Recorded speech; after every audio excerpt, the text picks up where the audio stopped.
Class 1 সূচক বা পাওয়ার যদি 1 অথবা 0 হয়, 0 অথবা 1 হয়। আচ্ছা, ভিত্তি পাওয়ার, যে কোনো কিছু ভিত্তি পাওয়ারের ক্ষেত্রে এটা কী হবে সেটা আমরা এখন নির্ণয় করব। ওকে, নির্ণয় করার ক্ষেত্রে যেমন ধরে নাও এক্স এর পাওয়ার যদি 0 হয়, এক্স এর পাওয়ার যদি 0 হয় তাহলে এটার পাওয়ার কী হবে? 1 হবে। আবার যদি 2 এর পাওয়ার 0 হয়, অনেকে 2 ভাবতে পারেন, 2 হবে না, হবে কি 1। তারপরে 1 এর পাওয়ারও যদি 0 হয় তাহলে কী হবে? 1। এখন আমরা যদি ধরি পৃথিবী, পুরো পৃথিবীর পাওয়ারও যদি 0 হয়, বা পাওয়ার বা সূচক যেটা বলেন আপনারা, সেটা যদি 0 হয়, সেটা মান আসবে কত? 1। মনে থাকবে?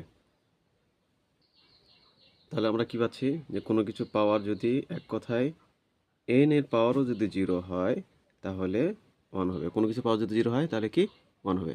এখন আমরা পরবর্তীতে আসি। পরবর্তীটা কি আছে? পরবর্তীটা হচ্ছে যে কোনো কিছু পাওয়ার যদি 1 হয়। আচ্ছা, x টু দি পাওয়ার যদি 0 আমরা আলোচনা করেছি, এখন কি করব? 1 যদি 1 হয় তাহলে এটা মান xই থাকবে। আবার 2 টু দি পাওয়ার 0 যেটা আলোচনা করলাম এখানে, এটা যদি 1 লিখি তাহলে কি হয়? 2 হয়। আবার 1 টু দি পাওয়ার 1 হলেও কিন্তু 1 থাকে। আবার পৃথিবী, পৃথিবী এটার পাওয়ারও যদি আমরা 1 দিই তাহলে কি, আগে কি 0 ছিল তখন 1 হয়ে গেছে, এখন পৃথিবী পাওয়ার যদি 1 দিই তাহলে পৃথিবী থাকবে। একটু খেয়াল করে স্বাভাবিকভাবে মানটা নির্ণয় করার চেষ্টা করতে হবে। তার মানে কি? তার মানে কি দাঁড়ালো হচ্ছে, কোনো কিছু পাওয়ার যদি 0 হয় তাহলে ওটার মান 1 হবে। যে কোনো কিছু পাওয়ার 0 যদি হয় সেটা পাওয়ার মানটা কি হবে?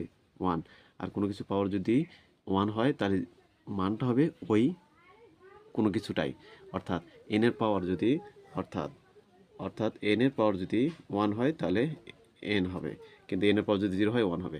এক কথায় কোনো কিছু পাওয়ার যদি 0 হয় তাহলে 1, আর কোনো কিছু পাওয়ার যদি 1 হয় তাহলে ওই মানটাই। ওকে, ক্লিয়ার? Good bye.